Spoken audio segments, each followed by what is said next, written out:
Okay, this is just a quick tour of some of the basic navigation elements and other features in Now. Once you've logged into Now, see the separate video on how to do that, you will see some of the contents and facilities within Now. Staff and students have different setups and privileges, so we get different views. So I can only show you an approximation of what you will see because I'm logged in as my staff account. However, I can show you some common features. So once you first log in, you'll normally be greeted with a landing page. Where you're linked to a course or modules, then in the central bit of the page, you will usually see the learning rooms that you are connected to. It may well be that you're only linked to one learning room.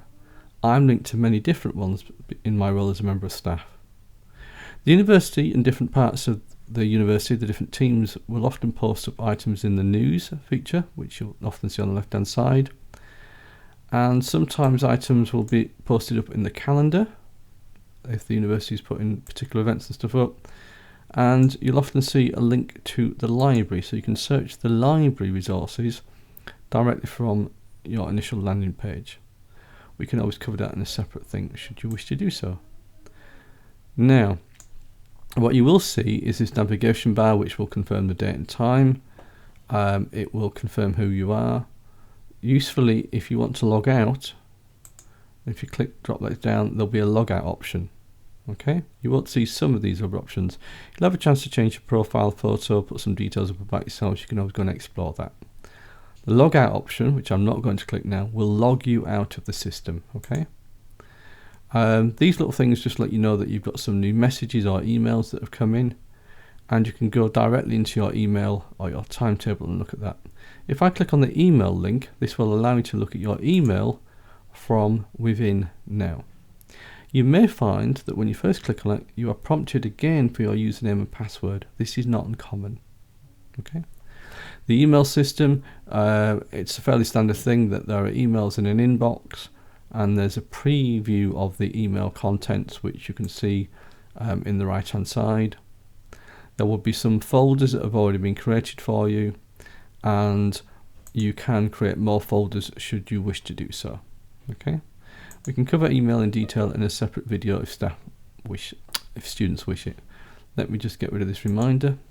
You can also look at your calendar here. So if you've got a calendar and you put things into a calendar, you can view your calendar, you can edit your calendar from here.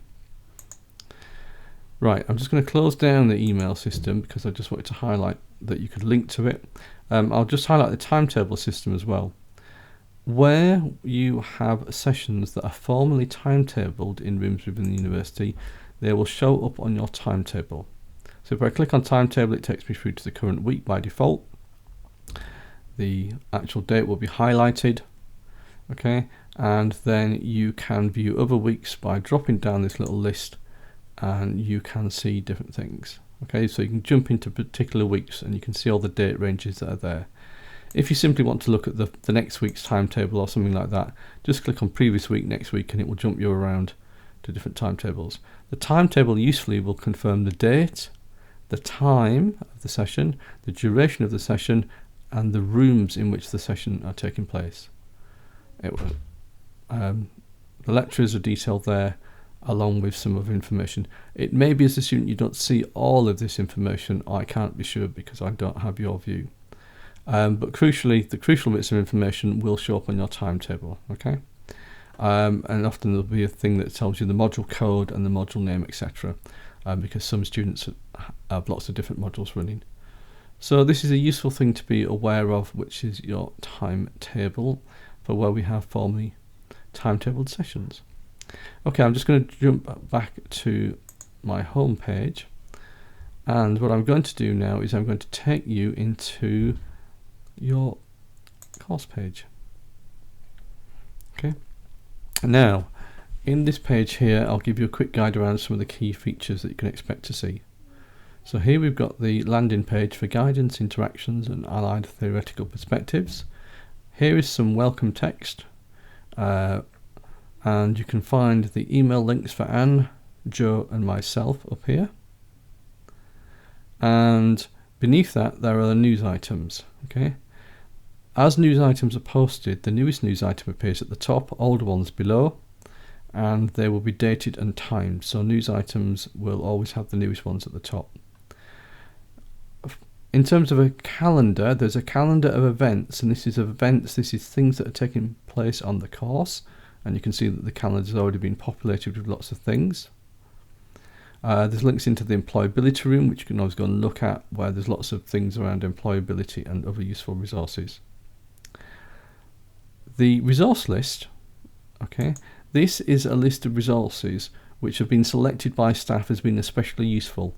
These may be electronic resources, or there may be kind of printed resources, for example from the library, where there are links in to those resources. Where they're an online resource, it will tell you it's an online resource, okay?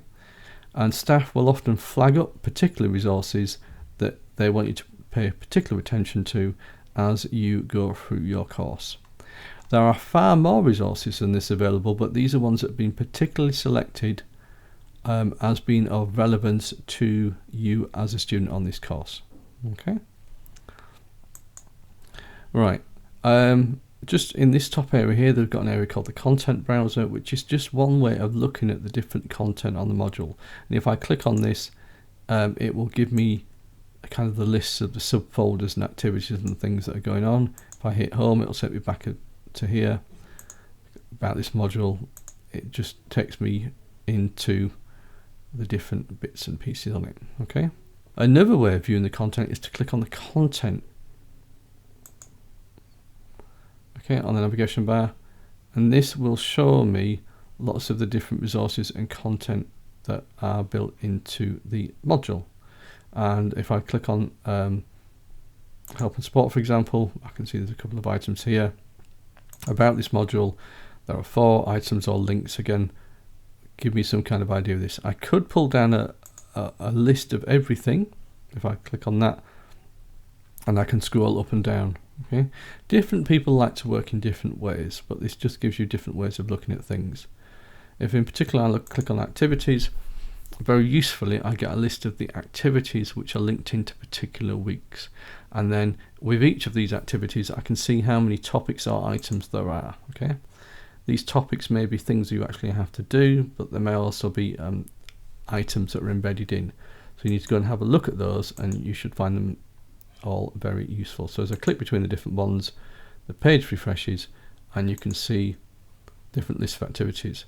Where we're seeing a hyperlink, for example, then we need to click on that to have a further look at activities and information. Okay. Let me just go back to the top level of activities again.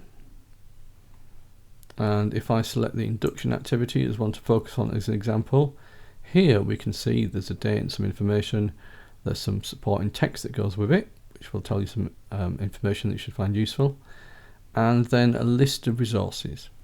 Different document types have different little icons that appear, and you'll soon get used to what these are. So where we've got an induction activity that's a further link or something, we've got this particular icon. It's kind of little world globe icon. Word documents, I've got a W with an underlined bar. Where we've got multimedia icons, activities, we've got a little film strip icon. It may be audio or video it's linking to. And where we've got things like a PowerPoint, we've got this kind of little graphic icon. You'll soon get used to the icons. To see any of these, then you can click on the link, and if it's a Word document or a PowerPoint document, it will load that document into a little embedded window within Now, and then once it's loaded you can scroll down. Sometimes it takes a few months to load, just so you're aware of that. Okay. If you want to download a copy of any of these documents, then you can click on the download button and download it so that you have a local copy on your computer. There's also a download button here, so you can use either of these and it will download a copy of the document onto our local computer, where you can then open it and view it in the native application. So if it's a Word document, your computer should normally open it in a Word document, a PowerPoint within your PowerPoint document, etc., etc. and then you can just go in and edit these documents as normal. Again, if you need help with Microsoft Office applications, please flag that up and we can sort that out. Okay, I'm just going to shut that down out of the way. So there are lots of ways to navigate around and to look at things within Now, and you should find it quite useful. If you want to download a document directly, you should also have the option, these little drop down buttons at the end. If you drop it down, you won't get as many options as a member of staff, for example, but there should be a download option there, and again it just allows you to download it directly if you know that you want it without previewing it. And to show you one more example, here we go, PowerPoint presentation. If I click on it, it will open a little preview window, okay, and I can look at that.